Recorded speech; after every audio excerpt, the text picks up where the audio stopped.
Anyways, chat, I haven't actually looked, like, I haven't actually, like, read the list of characters I got buffed. Like, you guys have mentioned a few of them, but I haven't actually looked at the list yet. So, Sino. Okay. Okay. Wriothesley. Okay. Mizuki. So, why? Like, they released her, like, 2 days ago. Couldn't they have just made her good already if they wanted her to be good? Why is she here? Like, actually, why is she here? Whatever. Yae Miko, Diona, Beto, and Chi-Chi. Chi-Chi is fucking crazy, actually. Alright, we can talk about Wriothesley. Oh, man. I mean, if you watch the Wriothesley pre-release, you know what I think about his kit. I think his kit is, like, one of the most poorly designed they've ever made. They copied a kit that was already boring, they kept the boring, and they made it worse. Let's talk about Chilling Penalty. Chilling Penalty increases Wriothesley's interruption resistance. When his HP is above 50%, it will enhance the repelling fists of normal attack, Forceful Fist of Frost, and increase its damage. When such an attack hits, it will consume a fixed amount of Wriothesley's HP. HP can be lost this way once every 0.1 seconds. This effect will be cancelled should Wriothesley leave the field. Before we get too deep into this, I will give you a fair warning, okay? I think that the most interesting way of fixing the design issue with Wriothesley is impossible to implement because his constellations are too focused on the charge attacks, and I think that the way that I would like to see him change is by just making it so that the charge attack is only used as a way to replenish your HP rather than as a main source of damage. Like, actually turn him into a character where HP management is relevant and have an upside for his HP being high from someone else and a downside for him needing to be the one who heals himself. Was similar to Arlecchino with her burst? No, not at all. Because Arlecchino can't be healed by other characters. Or like, I think that it would be like, if you're gonna have a character who consumes their own HP like this, I think it would be pretty interesting to have it so that if you have another character healing them, they get to do more. Whereas if they have to heal themselves, they don't get to do all of the things that they would like to be able to do. Right? But I think the best way to implement that in Wriothesley's kit would be to just make the number, like the HP cost higher, make the multiplier way higher, and remove the cooldown on what happens for the charge attack. Alright, for the charge attack to heal you. So that doing a charge attack would be a DPS loss. And you would want to keep doing normal attacks, but you would have to charge attack to heal if you don't have someone else healing him. But because all his constellations just buff the charge attack, then they're probably not going to do something like that, right? So, like, what could they do? I mean, I don't know, man. Like, I don't see them fixing the problems with his kit relating to the way that his skill functions. Because the C1 does that, and they wouldn't want to make it so that C1 doesn't fix the problem anymore. Like, it's a gacha game. They're not going to give a solution, they're going to sell a solution. Do you think there will come a time when they decide doing full kit reworks, or will it just be numbers tweaking? I mean, I expect it to be similar to Razor, where, like, it's basically numbers tweaking, but the numbers they change are impactful to gameplay, right? Like, generating 3 sigils instead of 1 sigil is a major change to Razor's base gameplay loop, right? But it's still just a change in numbers. Alright, they give him a tiny little extra hit every once in a while, but yeah. But, like, other than the problem that's fixed by the C1 in terms of design, I don't know if Wriothesley has any other major design flaws. I mean, the burst feels bad to use, so maybe they do something about that. Burst extends the duration. He doesn't really need that. Like, you lose DPS by staying on him, so, like, being able to stay on him longer is just a convoluted way of making your DPS lower. Oh, but, like, make him scale better with attack speed, or make his normals get more damage the more reactions he triggers. I don't like that. Like, the more reactions he triggers. I don't like that idea at all. I mean, how are we... Like, actually, how do you fix this abomination? Like, do you just give up on the skill and make the burst do something cool? Normal attack increases charge attack damage, and charge attack increases burst damage. I mean, I guess you could do something like that. I don't hate that idea, honestly. But I'm gonna be honest. I don't really like Wriothesley C2. The Wriothesley C2 isn't that bad, honestly, because you stack it pretty fast, right? But like Wanderer's C2. To me, Wanderer's C2 is like one of the constellations that feel the worst. Because in order to get the full value from it, you need to stay on field as long as possible before using the burst. But if you stay a little too long, you just... you lose it. Which feels pretty bad. Like, it makes me feel bad as a player when I need to use an ability as late as possible, but there's no real proper indicator for it. And, like, I don't know. It's just... ugh. Wriothesley C2 isn't as bad because he stackets really fast, though, but... I feel like if you were to do something where, like, charge attacks increase burst damage, you would end up in a similar scenario. Is there a way to make him a driver for off-field electro DPS? I mean, sure, but does that make sense? Does that fit with what his kid is doing right now? No, not really. Right? Like, that's what Lohan does. All Wriothesley needs is more stats, to be honest. Just give him Moika's C2 as a buff. He will be top 10 instantly. No.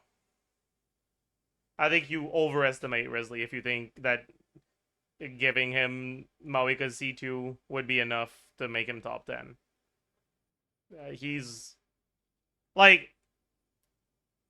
you guys know what the general perception of Lohan is right now, right? Lohan is a lot better than Wriothesley. Like, it's... yeah. yeah. Anyways, not after Wriothesley buff, though. True. Wriothesley is cooked. I mean, not necessarily. The buff could be really big, just like it could be really small, but... yeah. I don't really have any inspired ideas for Wriothesley. Like, they're gonna do something, I guess. But, like, I don't know. They were already aware of the flaw with his kid at C0 when they made him, and that's why they gave him the C1 that he has, right? And it's not that the C1 is that good, it's just that it makes him feel functional. To be fair, his kid is fine as is. No, I mean, I disagree with that. Like, I think his kid is a pretty flawed one. But not in a way that they would fix, so whatever. I mean, Yae is a character that I've talked about a little bit. When we had the first stellar rumors / leaks. Because she has a kid that's like really weird with reactions where she gets extra damage percent based on her EM. But I mean, on her release that was stupid as fuck because there was no reaction that cared about damage percent. So, like, no electro reaction that cared about damage percent. So, you could not... like, none of your hits would get to benefit from both of these.